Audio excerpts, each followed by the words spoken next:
Hello everybody. So Mechcon stuff, Mechcon ranting. So this will not have, this doesn't have any structure. None of it's pre-written. It's the top of my head, what I remember from the time of the 12 hours. I think I watched about 8 hours 40 of it, roughly, of the entire day, basically, of PGI's stream. And yeah, it was another mixed bag, based on production and presentation. Some of the information, it was very good though, and some of the stuff that was shown was very bad. So as far as Mechcon's concerned, when we kicked it off, we had the promise of there being a lot that was happening, like there was some kind of schedule involved, some kind of organisation. What we ended up with was something visually for a Twitch chat viewer or a Twitch viewer was worse than last year's presentation, which I was surprised that they actually achieved that goal, because last year was particularly bad. So if you remember, if you watched last year, while you waited for matches and things to happen, the camera would move a little bit left and right, show you bits of the floor, because it was on obviously an upper floor of what recording or streaming. And it would intersperse some of these static scenes with footage of people playing the Solaris game mode. Well, not the Solaris game mode, but they were in the Solaris arena, the Steiner one. And it would show you little bits of people playing Battletech, or it would cut to like some of the Q&A stuff with Catalyst or PGI or Harebrained Schemes. This year we got none of that. There were demo stations for MechWarrior 5 and Battletech, and there was tabletop games again, but PGI didn't see fit to have any tables. Any cameras set up at any of these locations to switch to during the stream, so about 80% of the entire stream was one or two static angles. And by when I say two, I mean as it didn't switch between these angles, it was one for one bit and then it just changed to another one, and you were just left viewing random people going about their business, whether that was players preparing for their World Championship match, people wandering around, people eating food, getting drinks, sitting and talking. I mean, it was riveting stuff, I've got to say. The bad music came back again, although there were some better tracks from some pretty good bands. There was also some awful music choices, and it's still up for debate whose playlist from the PGI office they'd used, but it was pretty awful. There was Static X was in there at one point. Gorillaz, that one Gorillaz track, Dare, that played 2 or 3 times. At one point there was some, I think there was some 70s sort of disco. I was pretty sure there was a disco track that played it there at some point. Yeah, there wasn't very much kind of 80s sort of metal or anything like that. That's stuff that might have felt a bit more like, the universe kind of when it was written and the setting and stuff. It just felt a bit random, like someone had gone onto Deezer and logged into their account and just let it play, just pick tracks as it went along. I think it's Deezer anyway. The Grumpy Kitty uses it. So that was pretty bad. There was a lot of calls in the chat for things like going to interviews, showing us some gameplay of other things while we waited, playing trailers for things. There was a whole bunch of stuff they could have shown, but they just didn't. I don't know why. It was a bit of a black mark against the whole event, really, because it wasn't very fun, and it just meant most of the time you were just sat there chatting, because there was nothing to talk about that was happening on screen, so people just started having random conversations or trolling the chat or posting memes, or everyone was just reposting stuff Beef posted the whole time, because apparently that's all everyone could do. I did honestly think sometimes there was no original thought going on in the chat. Beef would post something that might be funny, and then everyone would just start reposting what Beef just posted. It's like, yeah, that was funny when he did it. Not everyone else doesn't have to do it. Creepy Tina commentary. That happened every single time she was on screen. There was I like her dress. Oh, I like your hair. It's like, fuck's sake, have some of these people never seen a woman? Fucking hell, it's creepy shit, man. Everyone starts having these weird conversations about the woman.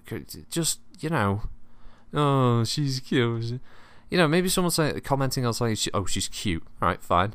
But to start going on and having a longer conversation like that, no, this is just weird. Stop it, guys. It's creepy stuff. Don't do it. I wasn't the only one who was typing creepy Tina chat. There was a few other people saying the same things. Just no, it's not on. Stop it. Bad chat.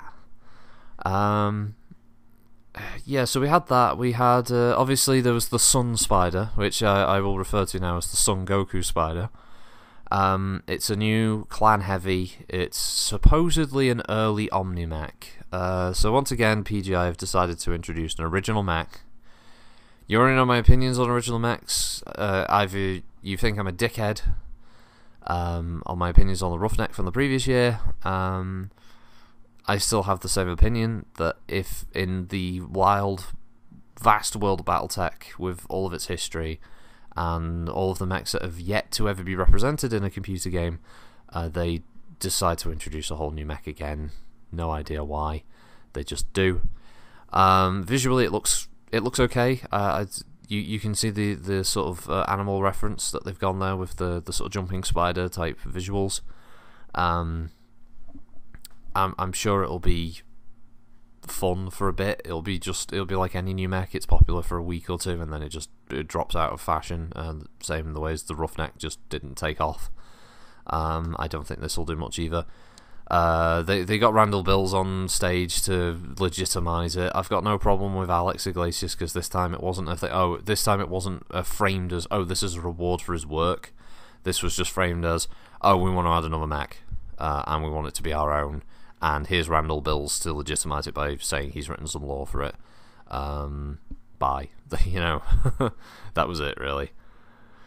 So yeah, the Son Goku Spider happened. It's going to be released, I think, in March, I think, next year. So the mech pack's already up for that. You can already buy that. They couldn't really hide that as a surprise reveal because everyone was walking around with T-shirts that had Mechcon 2017 and a big picture of it on the front, and people were immediately asking in chat, "Is that the new mech?" So yeah, it wasn't really a big secret. It wasn't a reveal thing that they could keep under their hat for very long. So they got that out of the way fairly quickly. I guess they thought, well, we'll damage control that by if we do it near the beginning, we don't have to have all the bitching afterwards. Or if people want to buy it immediately, they can. Yay, money while we're at the event. So yeah, that happened. Then it rolled on for a bit. There was, as I said, nothing much happening as they were setting up for the first round of the World Championships. No, on the World Championships, let's talk about them. So they happened. It was 3 teams in the final, which confused some people. I thought it was an odd number of teams to have, but whatever, it's their tournament. They did the exact same things they did last year, which was they allowed the teams to constantly choose to eliminate maps until there was one map left, and they were not rotating the maps. So it was Canyon and Tourmaline for almost the entire tournament. There was one point there was Polar, and I think that was just due to pressure of the audience in attendance, and possibly Twitch chat, who were all saying, like, what is the fucking point? There was a lot of people who were of the opinion that once a map has been picked in that match, it should not be allowed to be picked again until the beginning of another match.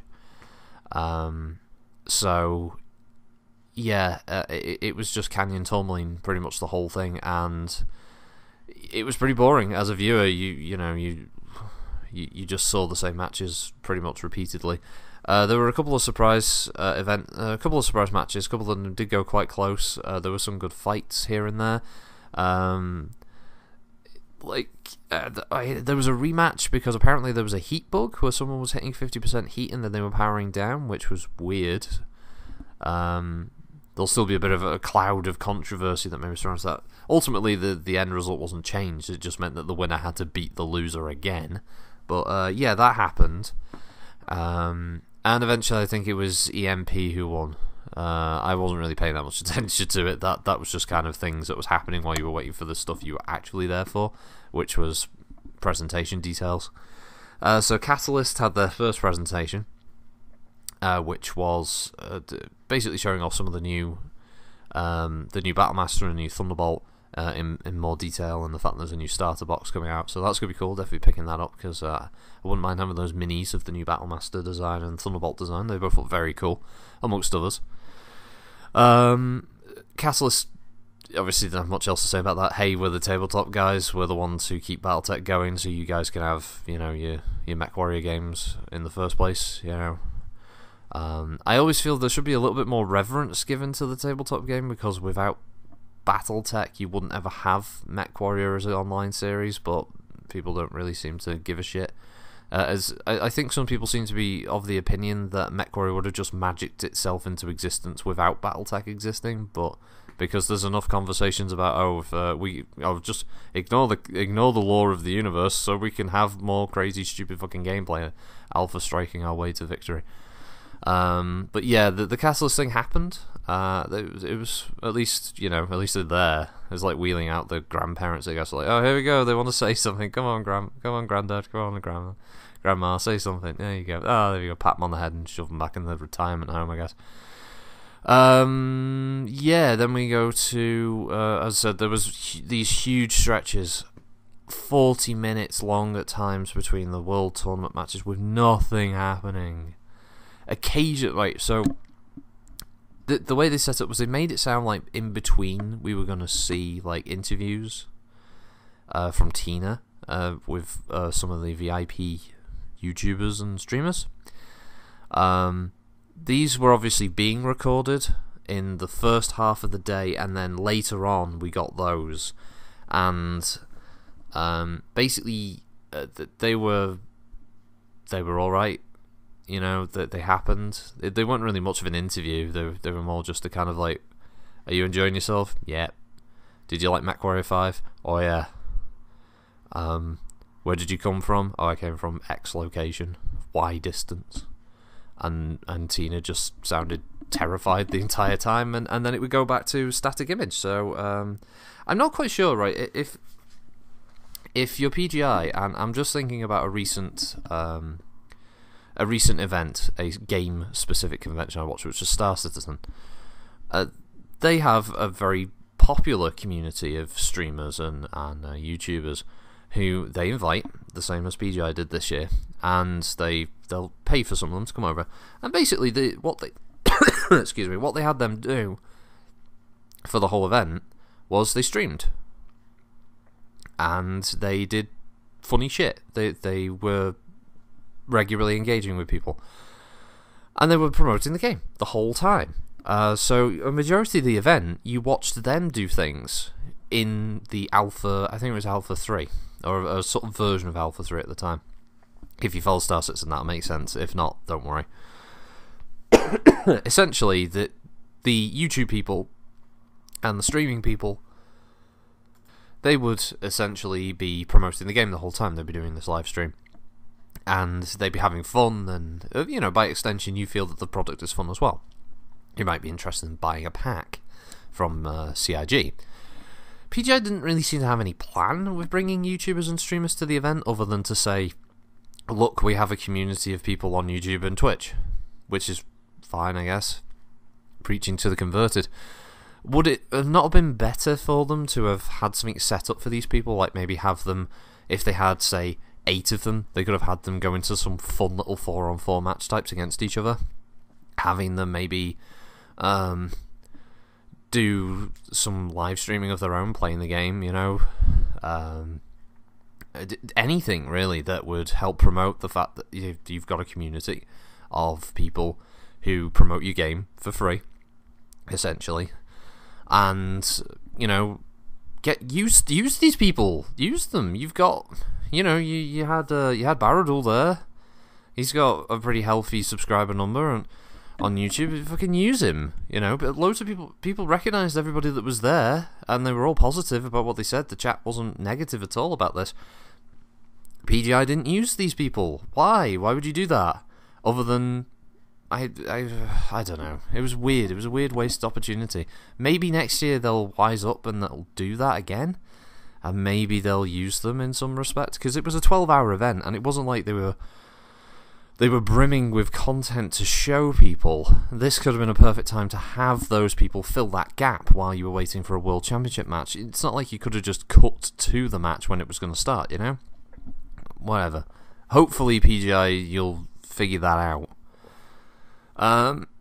So yeah, we had that.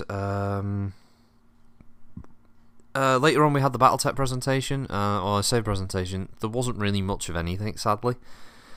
Harebrained Schemes, I think they must be in that home stretch period now, where they've got missions put together, they've got all the tech put together, and now it's just, you know, filling it out and polishing and bug testing, QA and all that. So there wasn't really much that they wanted to show.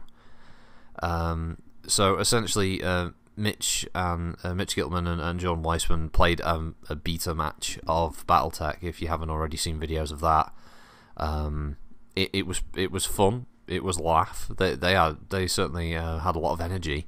They even made fun of some of the production snafus, which I'll talk about after this of the stream. And yeah, it was entertaining as far as matches go, but there wasn't any new information. They didn't show off anything solid final. Didn't really show off any new mechs that we hadn't seen in the beta. We just saw the same content, sadly, and I'm guessing this is because they'll want to go on the sort of hype train, because Paradox being the publisher, they'll likely be paying for them to start doing the sort of media circus bit, where they're going to be going around different websites and stuff like that, selling the game, drumming up sales at the end and making trailers and all that stuff. So I guess they just didn't want to show off anything at Mechcon, because I'm guessing you go to Mechcon, most of the people, if not all of them at the event, have already bought your game. So yeah, it was there. It was all right. Production snafus, yeah, there were a few.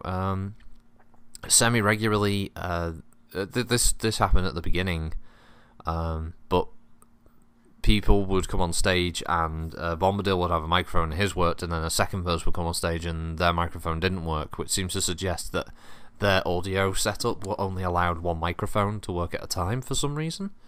So a couple of times someone would walk on stage and they'd start talking and you couldn't hear shit, and then the microphone would just magically start working and you'd hear like the last 2 or 3 seconds of what they were saying, and that's it. And then they'd move off and everyone in the chat would be like, what the fuck, what did he say, what was he talking about? So that was funny. This happened with Phil and Darren, where Phil was in a Sutty, get off that, Sutty.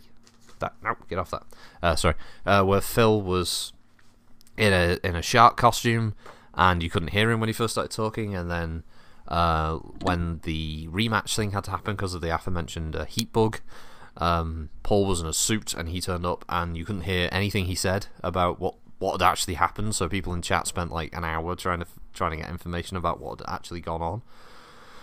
And then I think it happened at the beginning of the Battletech match, where there was no sound. They also, when they tried to go to the beginning of the match, they didn't switch the camera, so it was just them.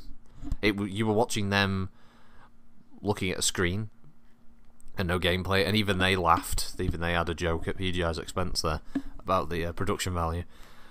And yeah, so that happened. Oh, the shoutcasters had 2 microphones. No idea why. They had a headset mic and then they had another mic, and everyone was just confused about that, and there didn't seem to be an explanation at the event itself. Maybe someone has since learnt why. So that was weird. One problem though, actually going back to the matches, background sound. Holy shit.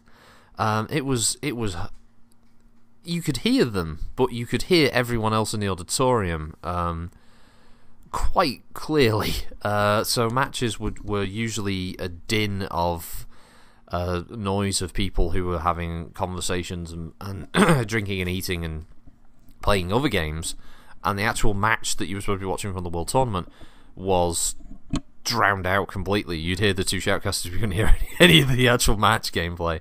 Maybe in the future move the shoutcasters into like a separate room, something along those lines instead.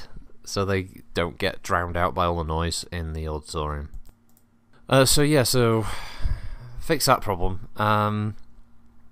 After that, we got to... this was getting on for about 4 in the morning for me. We got to the PGI presentation, and that was probably where the real meat of the whole thing really was. The real meat of the Mechcon was held right here and there.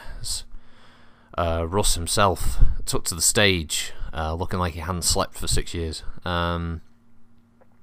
So Russ, I have to admit, Russ didn't look prepared.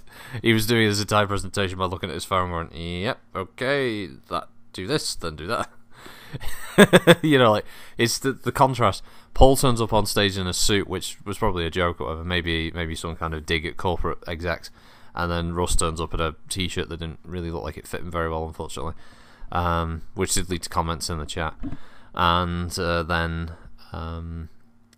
doing his presentation from his phone, essentially.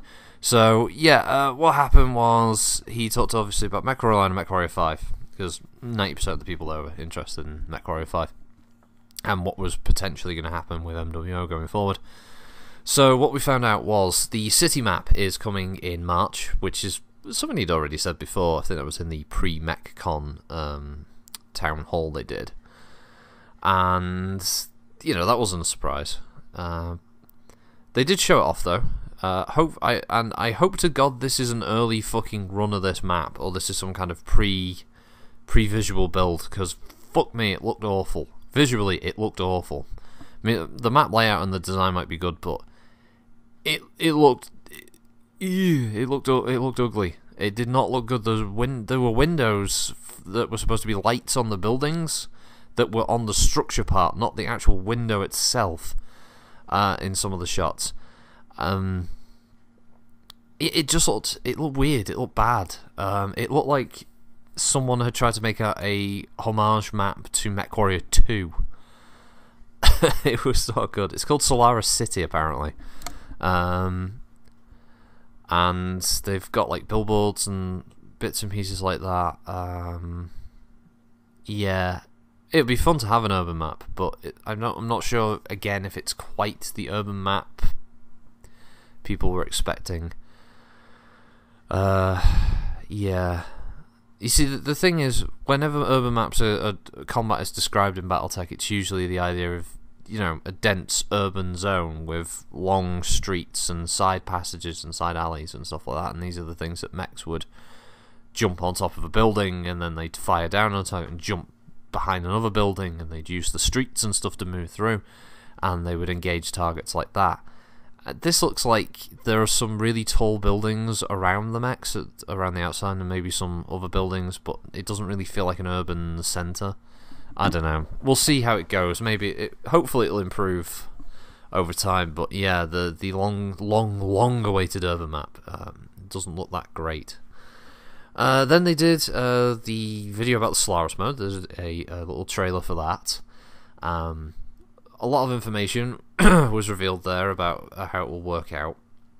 I would recommend you go check it out. It's got Duncan Fisher, and I forget the name of the other guys on it, but there was very much merriment and enjoyment in the chat about their inclusion.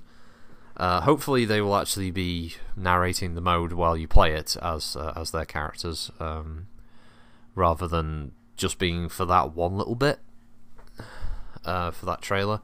Hopefully they've paid out, and they've got some sort of funny commentary and stuff during the mode. It seems to make sense to have that. So what else was there? The mode itself is 1v1, 2v2. There's going to be a sort of continuous, obviously a kind of league style to it. You'll be able to get patrons, which from what I could gather seemed to be some suggestion that maybe other players could support you as a competitor in the system. You can also get corporate sponsorship, so you can get things like Defiance Industries and other famous companies from the Battletech universe as sponsors, possibly as frosted chocolate decals to put on your mech, hopefully. Visual customization, or as they're calling it, bolt-on cosmetics. Odd name. But yeah, they showed that system in work. They showed a Kodiak with like a sort of Oni demon mask on the head and a little rusty axe in one hand, which looked hilariously tiny and silly. Big spikes on the back of it and some shoulder pads. It's okay. It looks alright. It doesn't really look like the sort of custom geometry system that they were talking about years ago, which would have been cool, like different Atlas heads and stuff, but maybe it's a nice stepping point to those. And as far as I know, this might only be something specific to Solaris, but again, the trailer didn't really give us much in the way of details about how any of that will cross over to the main kind of quick play environment. And Russ didn't give any further details. It was all left in this trailer, so we don't quite know yet until they get a bit further along. But it looks like the league thing will be interesting to see. It'll be interesting to see if you can spectate the matches, which would be fun if they could do that. Because I'd be interested in spectating a few Solaris matches over time, seeing how that goes. If that's an option, or whether it's maybe if it's stuck to the spectate rules of the lobbies, I don't quite know yet. Was there anything else? There was a mention of crates, so I think the Overwatch-esque loot crate thing that Russ was talking about is going to be in the Solaris mode, where that's how you're going to get more customization. Bolt-on cosmetics, sorry. More Bok. That's how you're going to get your Bok for your mechs. Some people seem to think that it holding an axe now meant that Hatchet Man was going to be a thing. As much as I'd like the Hatchet Man and the Axeman to be represented in MechWarrior Online, I don't think it's going to happen, sadly. I think they're just going to leave it at that. But maybe it's a hint, because I won't say no to a Hatchet Man or an Axeman. Please, BGI.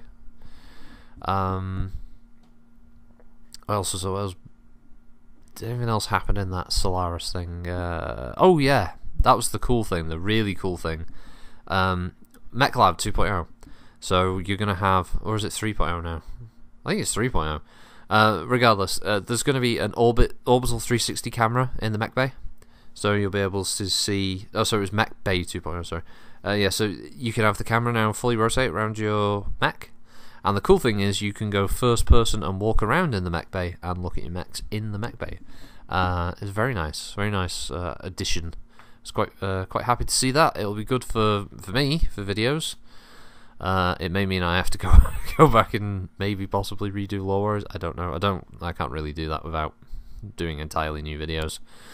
Let's see, what else was there? Oh, then we went on to...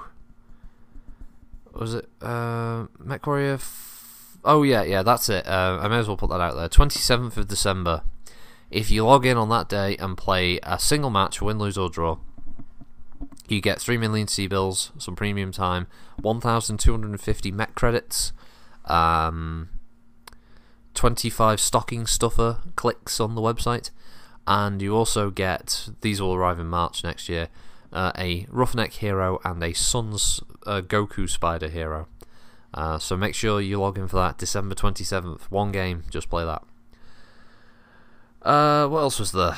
Yeah, there was MechWarrior 5. There was a trailer for MechWarrior 5. Showed off some stompy action, helicopters crashing into buildings and tanks being blown up, and some very dynamic, high-speed action going on. Showed you gameplay from a few different mech perspectives, so it's not just the Shadowhawk so far. I think we saw like Jaeger mech perspective and stuff. It has a lot of potential, obviously, as any of these games do. And apparently it's going to come out in December of 2018, so Russ is planning on having Mechcon be a kind of convention again / launch party for MechWarrior 5. And the other really major announcement was co-op in MechWarrior 5. There was full mod support on Steam, so those modders who are obviously talented with being able to add in new content, I think it pretty much means MechWarrior 5 could be the place where you get to see a lot of battle mechs that sadly weren't in MechWarrior Online, so hopefully there'll be mod teams that get to work on that, and we'll be able to really flesh out the mech selection in MW5. But yeah, co-op, 4-player co-op is the order. of the day for that. The biggest announcement, I think. It's pretty much what's going to seal it for me, because the like Davros and Varak and that were already going to buy it. I was on the fence. But with co-op as an opportunity to make videos, can't really turn that down. So yeah, you got it, PJ. You got a sale from me for that. I'll pick it up, and then yeah, you can all look forward to 4 of us. At the moment, we were looking at it being myself, Davros, Varak, and possibly the Bro, doing 4-player campaign cooperative matches, doing missions. So yeah, we'll see how that goes. I'm actually looking forward to that. That's the thing I'm most interested in with it, really. Not really asked about playing it on my own now. I just want to play it with other people. So yeah, that'll be interesting to see when it does finally arrive. After that, I fell asleep, but from what I could gather from looking at the footage afterwards, they did the last of the World Cup thing, and that was it, really. That was the end. The winning team got their prize money, and yeah, that was it for a 12-hour stream. So I'd say it didn't look like it was in a bigger location, but that may have just been the static cameras, because there wasn't much movement or suggestion of the scale of it. But I guess it was in a bigger place than last year. Last year did feel like a bigger location, but I'm not sure now. But yeah, overall, PGI, next year, please sort out your music playlist. Please have multiple cameras set up. Please put the shoutcasters somewhere where you can't hear the din of the auditorium or the room that you're in. So the shoutcasters and the gameplay come through nice and clear for the Twitch the Twitch viewers. Please, if you're going to invite people from the community to be involved, have them be involved. Do something for them, with them, and they'll be happy. They'll go home. They'll make videos. They'll get their viewers to buy more shit off you. And it'll be more entertaining for people watching the game. Please fix your fucking rules for your tournament. Make the teams play different maps every round, so they're not just practicing 2 maps and playing the 2 maps over and over and over again. It's boring. Please don't give us another original mech next year. Give us a mech that everyone likes, that people want. There's so many people asking for things like the Fafnir. Give us 2. Give us a clan. Give us an Innisphere mech that people are asking for. The Blood Aspen, the fucking Fafnir. Do that for next year. You'll get way more sales than some original mech that people are maybe passively interested in and others couldn't give a shit about. Okay, do that. Have the camera showing the tabletop games, because some people I think wouldn't mind seeing a bit of tabletop action. Actually seeing what it looks like, some of it in play. Show some of the other, show the Harebrained Schemes Battletech stuff, because I assume they're going to be there next year. At that time, maybe possibly detailing some DLC or whatever. So yeah, show some of that. Show us some gameplay of that. People playing that. Show us the Solaris mode that'll be there. Show us some MechWarrior 5 stuff. Don't just give us a static angle the entire time. It just pisses people off. And people start getting rowdy in chat, and then people start getting threats from the mods to quiet it down, or arguments happen because people are bored and they've got nothing better to do than to have a go at the stream, and then people get pissed off with people having a go at the stream, and then you get arguments happening in chat, and it's not a very good environment. So fix that. And yeah, outside of that, it was a better stream than last year in some areas, and just as bad as last year in others. So mixed bag, but some nice announcements. PGI's ones were pretty good. Battletech's could have been better by far, and yeah, Catalyst did all right. Catalyst are doing what Catalyst do, which is sell Battletech and Shadowrun and stuff and make money. So yeah, I think that's it for me. That's all on the rant. If you got any specific questions, let us know in the comments below, and I'll get around to answering them. And yeah, I hope you all have a good week. Obviously, we're closing out now for the December period. We're going to have the Hellspawn coming out on the Tuesday, so that'll be interesting to see. The new mech, last mech of 2017 to be added to the game. And yeah, got my videos coming up for that. Hellspawn video going up on Tuesday, and then there's going to be the Lore Warrior video for the Hellspawn the day after, and then we've got some got last stream of the year on Friday, the 15th. Before we all take a break, but there will be other content coming. With regards to, I was originally going to try and do a Mech Commander recordings, but my disc has vanished. I'm gonna have to hunt that down. Hopefully, I can find it because I've got Mech Commander Gold, and with the disc, it works on Win 10. There's no problems. There's no issues with the Win 10 version. When you've got the disc, but I can't fucking find it. I've got to hunt around somewhere and dig this CD-ROM out. But yeah, I'll try and get that done. And but we've got some ideas, Dead by Daylight stuff, and I think I'm doing an Arma 3 stream with Fronica and Goober at some point. And there's a bunch more Lore Warrior stuff I've done, and there's still going to be chassis stuff on the Monday, finishing off the Clan Lights. What else was there? Doggy.